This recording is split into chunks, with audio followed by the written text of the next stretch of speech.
C'est le latéral droit que le PSG doit absolument recruter cet hiver pour pallier à la blessure de Hakimi. Martim Fernandes, il joue pour Porto, il est né en 2006 et vous l'avez compris, il est latéral droit. Seulement 13 millions d'euros pour un joueur de 19 ans qui j'imagine ne serait pas contre une rotation au Paris Saint-Germain dans les mois à venir. Vous le voyez aux images, on a un défenseur qui comme Hakimi est très offensif et ballon au pied ce n'est pas le plus mauvais. Sur le plan défensif, c'est aussi un joueur très intéressant qui peut continuer à être développé. Un joueur endurant avec une très bonne qualité de vitesse et c'est exactement ce que l'on recherche au Paris Saint-Germain. Et puis il faut le dire, il est portugais, on a un vestiaire plutôt adapté à son arrivée. A mon avis, on est potentiellement sur la recrue parfaite. Alors faites-moi confiance, continuez à le suivre jusqu'au mercato hivernal. Pour ceux qui le connaissent déjà, donnez-moi votre avis en commentaire. Et n'hésitez pas aussi à me dire qui selon vous serait le joueur parfait pour le PSG cet hiver. Deux infos sur le PSG, les gars, et pas des moindres pour le coup. La première, c'est que le PSG souhaite recruter 3 joueurs pour renforcer son effectif au mercato hivernal. Les dirigeants ciblent un défenseur polyvalent. Et apparemment, ce défenseur, ça serait Eric Garcia. On connaît Barça. Je vais le dire comme je le dis. Pour moi, ils ont des problèmes financiers. N'en déplaise aux gens qui disent que Barça n'a pas de problème financier. Ils ont des problèmes financiers et un sou est un sou. Et je pense qu'il sera en possibilité, en capacité de libérer Eric Garcia si une belle somme arrivait. Je pense 20 ou 30 millions d'euros. Après, Eric Garcia est un défenseur central de formation qui peut aussi jouer arrière droit ou même milieu de terrain. Il n'a pas de problème avec ses pieds, c'est juste un problème de vitesse. Mais en Ligue 1, un problème de vitesse, ça paye cash. On l'a vu déjà avec notre ami Beraldo. En revanche, pour pouvoir suppléer, on va dire, un mec comme aujourd'hui Achraf Hakimi, ça serait quelque chose d'intéressant. Mais quid de Zabarni, de notre ami Marquinhos, si ce gars-là devenait intéressant? À côté de ça, il veulent un milieu de terrain expérimenté et un attaquant capable de jouer sur les ailes. Je comprends toujours pas pourquoi ils veulent pas Victor Osimhen. Pour le milieu de terrain expérimenté, aujourd'hui, on a appris que l'AS Roma a des gros problèmes financiers. Le but serait de vendre rapidement pour pouvoir passer le fair play financier. Qui de mieux aujourd'hui pour renforcer notre milieu de terrain que Manu Koné, messieurs, dames? Je n'ai pas de nom. Ceux qui ont des noms, proposez-les. Pour les défenseurs, j'ai vu beaucoup de gens dire Guéladoué. Mais Guéladoué ne peut pas jouer défenseur central. Même si pour moi, au poste d'arrière droit, ça serait intéressant. Mais si Achraf Hakimi revient à 100%, ça sera très compliqué pour lui d'avoir des minutes de jeu. Maintenant, revenons à notre Manu Koné. Aujourd'hui, international français. Expérience à l'international. Depuis qu'il a 18 ans, il joue en Allemagne. Aujourd'hui, il est en Italie, l'un des pays qui est réputé justement pour avoir cette rigueur tactique. Il apporterait une touche technique qu'il a déjà et surtout un impact physique aujourd'hui parfois qui peut nous manquer. Même si on a un Zahir Emery qui revient à 100% de ses capacités. Mais qui, selon vous, on devrait avoir? Et je vais terminer sur ça. Moi, j'ai toujours dit à mes potes, vous savez, à l'époque, le PSG, c'est arrivé pour Thomas Tuchel. Hein. Il se balade dans le camp des loges. Il croise qui? Moïse Kean. Voilà. Aujourd'hui, il faut forcer Luis Enrique à prendre un neuf. Je ne sais pas pourquoi il veut un mec qui joue sur les côtés. On a des milliers de personnes qui jouent sur les côtés, on n'a personne qui arrive à terminer devant. 52 matchs, 45 buts, 8 passes décisives, 53 GA. Forcez-moi Luis Enrique, ramenez-le, qu'il le veuille ou non, frère. J'arrive pas à comprendre. Mais en l'occurrence, si on doit suivre Luis Enrique, les gars, qui est-ce que vous recruteriez au poste d'ailier? Moi, ma préférence, ce serait Rodrigo Moura. Il faut une vraie plus-value. À Cliouche, moi, j'en veux pas du tout. Et la petite dernière info, les gars, c'est que l'Eintracht Force s'intéresse au Titi parisien. Mathis Yangal, aujourd'hui, milieu offensif du PSG. Il a notamment joué le match de Youth League. Il a loupé 2 pénaltys, mais il a quand même marqué un but.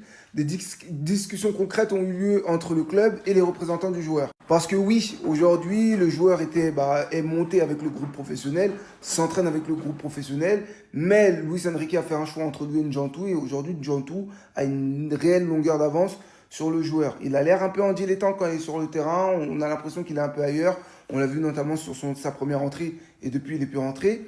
Il continue à s'imposer avec le U19, même si je ne le trouve pas au-dessus du lot en U19. Il fait quand même taf. Mais à voir ce qu'il en sera de son avenir. Mais les gars, sachez bien quelque chose. Tous ne pourront pas jouer au PSG. Le PSG a pris une grande décision pour les prochaines semaines et ça concerne le mercato hivernal, les frérots. Le PSG souhaite recruter 3 joueurs selon Foot Mercato pour renforcer son effectif. Les dirigeants parisiens ciblent un défenseur polyvalent, un milieu de terrain expérimenté et un attaquant capable de jouer sur les ailes. Sachant qu'en plus, selon l'équipe, le PSG aurait jeté son dévolu sur Eric Garcia, défenseur du Barça, très apprécié en interne pour sa polyvalence. Alors c'est une info l'équipe, donc ça reste à prendre avec des pincettes, mais pour ceux qui ne savent pas, Eric Garcia actuellement, c'est le seul défenseur qui tient la route du côté du Barça, c'est le seul qui donne satisfaction. Et pour la piste du milieu de terrain, le PSG serait sur la pépite allemande Kenneth Eschron, je ne sais pas si je le prononce bien, le PSG s'intéresse au milieu du Hertha Berlin, âgé seulement de 16 ans, déjà professionnel et estimé à 20 millions d'euros. L'Allemand attire aussi le Bayern, le Barça, Liverpool et le Real Madrid, donc ça a l'air d'être une grosse pépite. Alors très honnêtement, pour le mercato hivernal, le défenseur polyvalent, je ne sais pas si on a vraiment besoin, parce que pour moi, sur les centraux, on est bien. Au poste de latéral gauche, il y a Lucas Hernandez qui fait bien le taf, même si c'est pas le niveau de Nuno Mendes. Et côté droit, il y a David Boly qui va peut-être monter, Warren peut dépanner, et même Joao Neves. Après, la piste du milieu de terrain expérimenté, personnellement, j'y crois pas trop. Pour moi, ça serait plus un milieu de terrain assez jeune qui rentrerait dans les clous du projet du PSG. Exemple, Ayoub Boadi ou Manu Koné. Et après, un attaquant capable de jouer sur les ailes. J'avais évoqué Ademola Lookman qui peut jouer sur la gauche et la droite, à voir ce que ça donnera. Mais voilà, dites-moi ce que vous en pensez dans les commentaires et quelle recrue vous aimeriez voir de manière réaliste au PSG cet hiver. Les frérots Daniel Munoz et Victor Osimhen seront-ils des joueurs du Paris Saint-Germain? Je sais que vous avez vu cette info, on va en avoir quasiment tous les jours les frérots. Des infos où le Paris Saint-Germain envisage de lancer une offre. Il n'y aura que des trucs comme ça. On va commencer par le latéral droit de Crystal Palace. Très bon joueur, rapide, vivacité, agressivité. Voilà, c'est quelqu'un d'expérience, voilà, qui est international colombien. Du coup, les frérots, ça peut être une bonne piste, mais je pense que le Paris Saint-Germain va vraiment se concentrer pour avoir des très jeunes joueurs, 19, 20 ans, 21 ans, 22 ans. Et je ne pense pas que Munoz soit dans ces joueurs-là. Et pour l'info Victor Osimhen, on sait que ça vient tous les ans. Les gars, ne soyez pas naïfs. Victor Osimhen ne sera jamais un joueur du Paris Saint-Germain. En tout cas, tant que Luis Enrique est là. 150 millions, si le Paris Saint-Germain les voulait vraiment, on aurait déjà donné ça quand il était au Napoli. On sait que ce n'est pas le style d'attaquant que Luis Enrique affectionne. On a déjà un attaquant de surface avec Gonzalo Ramos. Aujourd'hui, je pense que le Paris Saint-Germain va plus se concentrer sur un attaquant polyvalent, capable de jouer sur tous les fronts de l'attaque. Voilà, pour moi, ça va être beaucoup plus ça. Du coup, ces deux joueurs ne seront pas parisiens pour moi. Les gars, là c'est l'équipe du PSG en ce moment. Et voilà, je vais vous donner mon mercato parfait pour cet hiver. Mercato parfait qui est réaliste et pertinent. Voilà. Déjà, on voit Hakimi s'est blessé. Donc ça veut dire qu'on va devoir recruter un latéral droit. Là, on sera obligé. Je suis désolé, Warren Zaïre-Emery, mais on ne pourra pas jouer 3 mois avec lui en tant que latéral droit. Pour le remplacer, Eric Garcia. Eric Garcia qui peut jouer défenseur central et du coup arrière droit. Il a une très bonne qualité technique, il est très intelligent dans le jeu. Là, il vient du Barça, donc qualité de passe et tout. Donc pour moi, franchement, ça serait intéressant, surtout que le Barça n'a pas beaucoup d'argent et a besoin de vendre. Donc pourquoi pas le prendre, franchement, pour aller peut-être 30 millions, tu le prends. Franchement, c'est pas mal. J'aurais pu prendre Munoz aussi, mais je préfère pas Eric Garcia, mais Munoz, ça va être très très dur à aller chercher. Il est en première ligue, je vois pas pourquoi il quitterait la première ligue pour aller jouer en Ligue 1, sachant qu'après il serait la doublure de Hakimi. Franchement, je vois pas l'intérêt. Enfin bref, voilà, dites-moi ce que vous en pensez, si vous préférez Eric Garcia ou Munoz. Ensuite, Manu Koné dans l'autre. Alors je vais m'expliquer pourquoi, parce que vous voyez bien que les joueurs qu'on a, c'est pas des joueurs ultra physiques comme Fabien Ruiz, Vitinha. Manu Koné, il apportera vraiment cette qualité physique-là que je trouve qu'il nous manque des fois. On a vu face à Chelsea notamment, et même là, face au Bayern, on a eu du mal physiquement. Et c'est là que Manu Koné ferait le plus grand bien à cette équipe. Enfin, tous ceux qui s'attendaient à voir Julian Alvarez, les gars, je pense pas qu'il quitte l'Atlético cet hiver, ça m'étonnerait franchement. Mais après, s'il vient, je serais tellement heureux qu'il vienne. Parce qu'avec toutes les blessures qu'on a et tout, franchement, il nous ferait beaucoup de bien. Et alors, s'il vient pas, on peut à la limite recruter à Kliouche, mais ça m'étonnerait que lui aussi vienne.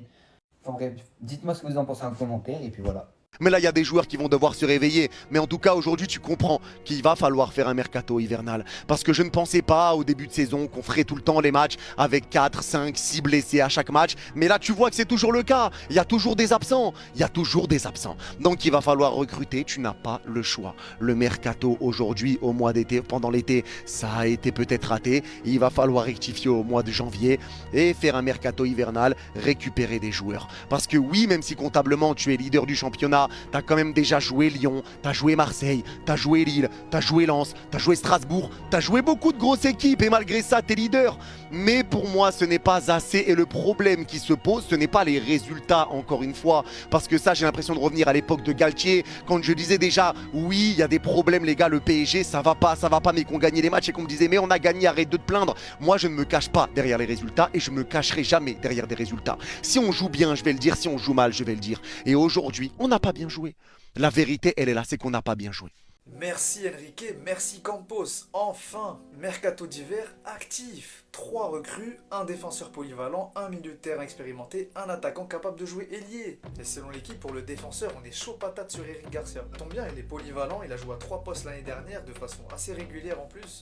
Défenseur central, latéral droit pour remplacer Hakimi, et même milieu de terrain. Et Enrique le veut parce que c'est un mec qui sait bien tenir le ballon, bien relancer, il fait même des passes clés. Pour ce qui est du milieu de terrain, les gars, il n'y a pas de doute, faut qu'on fonce sur Manu Koné à tout prix, et même mettre les 60 millions qu'on nous a dit à mi-octobre. Après, on nous parlait d'un milieu de terrain expérimenté. Est-ce que la rumeur Bruno Guimaraes elle pourrait ressurgir? Après, au niveau du prix, on a du 110 millions pour Guimaraes et du 60 pour Koné. Attention tout de même à ce que ça fasse pas trop d'ombre à un Warren Zaïre-Emery qui revient bien ces derniers temps.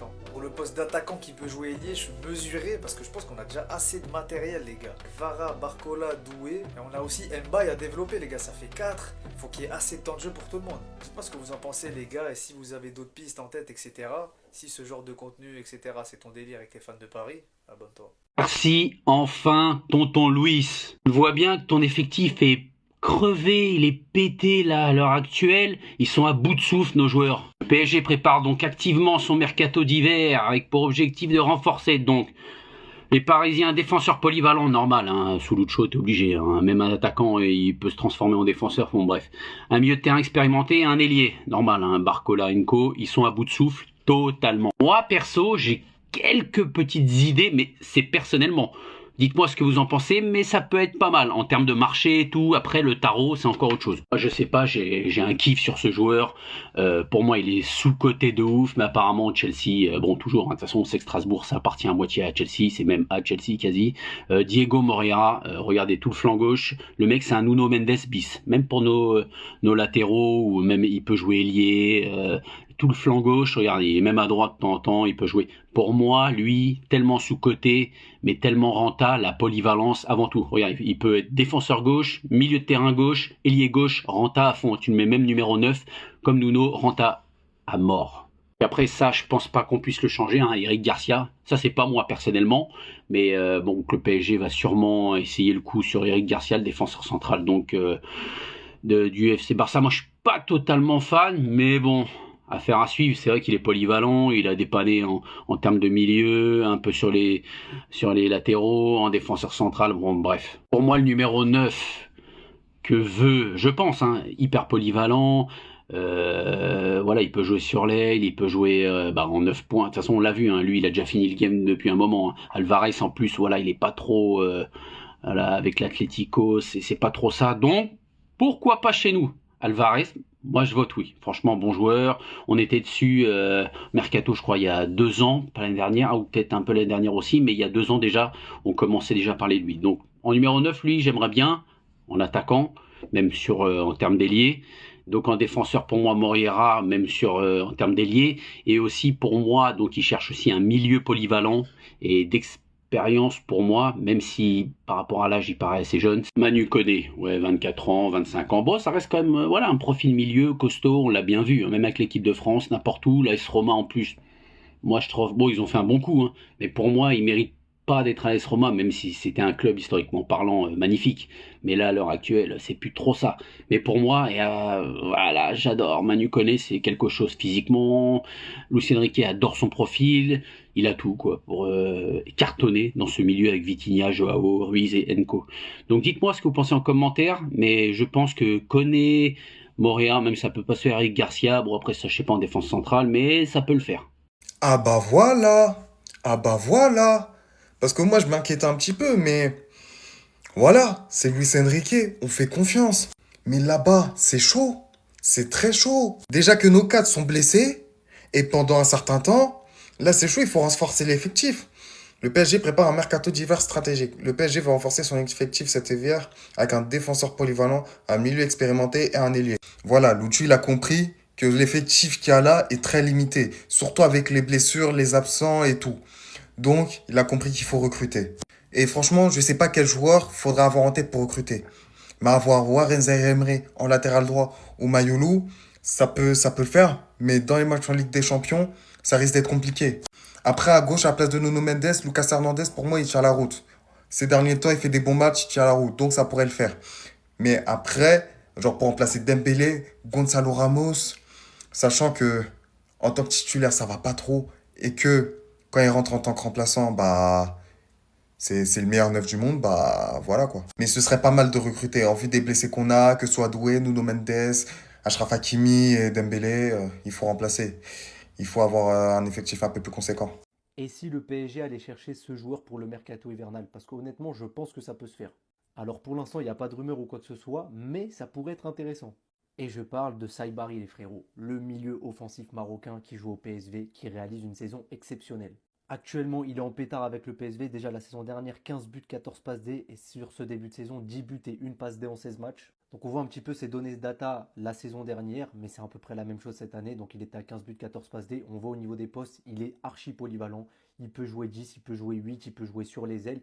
Et ça, on sait que c'est très important pour Luis Enrique d'avoir des joueurs polyvalents. Il fait 1m85, il a 24 ans, donc il est relativement jeune, il pourrait s'instaurer dans le projet du PSG tranquillement. Et on voit aussi ses percentiles contre les milieux de Ligue des Champions la saison dernière. Et on voit qu'il est dans l'élite dans beaucoup de domaines, notamment les distances à haute intensité et les sprints. Et on sait ça aussi, c'est très important dans le système de jeu de Lucho. On voit aussi en termes de buts, de passes d'attendu, de dribble, de duels offensifs gagnés, il est excellent. On voit aussi qu'il remporte beaucoup de duels défensifs.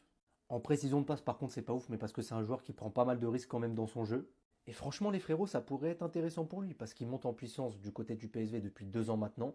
Il me semble qu'il y avait déjà des rumeurs l'été dernier qu'il envoyait à Arsenal, donc dans un gros club européen. Et voilà, joueur marocain qui parle aussi espagnol, donc pour l'intégration avec Luis Enrique, ça se passerait bien. Il rejoindrait son confrère Achraf Hakimi. Le seul petit hic, me direz-vous, c'est qu'il va aller jouer la CAN avec le Maroc, mais pour moi, ça c'est pas très grave. Donc voilà les frérots, n'hésitez pas à me dire ce que vous en pensez dans les commentaires.